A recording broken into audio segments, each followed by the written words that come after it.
کہ شملہ معاہدے سے برات کا اعلان کیا جائے۔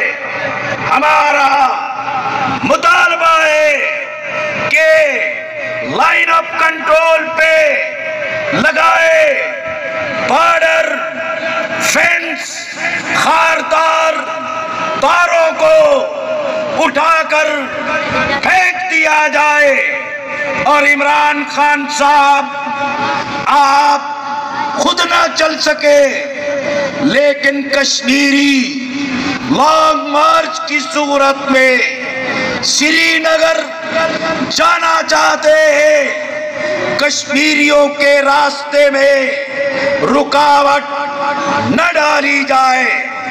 آج کے دن ہم اپنے اسی عہد کا موقف کا اعلان کرتے ہیں کہ کشمیر پاکستان بنے گا، کشمیر آزاد ہوگا، کشمیریوں کی قربانیاں رائے گاہ نہیں جائیں گی۔ میں پاکستانی ملت سے کہتا ہوں، خواتین مردوں جوانوں سے کہتا ہوں، یہ 74 سال سے یہ نظام بوسیدہ ہو گیا ہے، یہ نظام سنگ آلود ہو گیا ہے، یہ نظام پاکستان کی سلامتی کے لیے خطرہ بن گیا ہے۔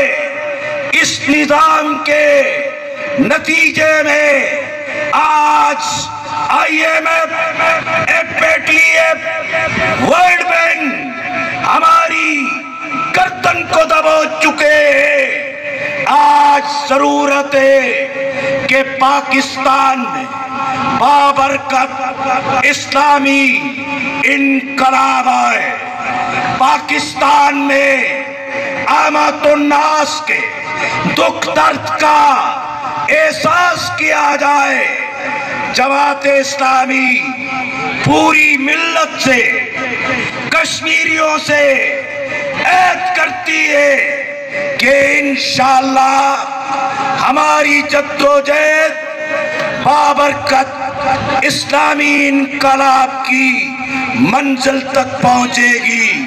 اور میں آپ سے، بہنوں سے، بیٹیوں سے، جوانوں سے، بھائیوں سے، پوری ملت سے اپیل کرتا ہوں، یہ ہماری ایمانی غیرت کا تقاضا ہے، ہماری آزادی کی حمیت کا تقاضا ہے کہ ہم عزم نو پیدا کریں، تجدید عہد کریں۔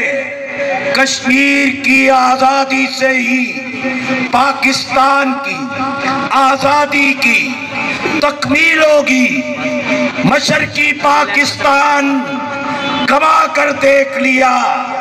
آج اگر کوئی سمجھتا ہے کشمیر کو بھلا دیں تو پاکستان محفوظ ہو جائے گا، انہیں سمجھنا چاہیے کشمیر کو بھلائیں۔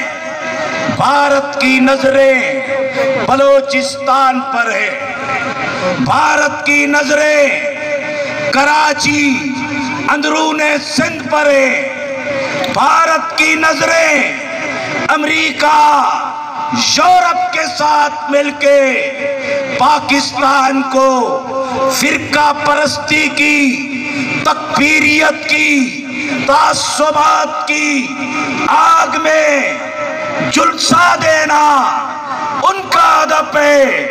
ہمارا مقصد، ہماری کامیابی صرف اسی میں ہے کہ اللہ کا دین، قرآن و سنت کا نظام اس پاک دھرتی پر غالب ہونا چاہیے۔ وآخر الدعوانا ان الحمدللہ رب العالمین۔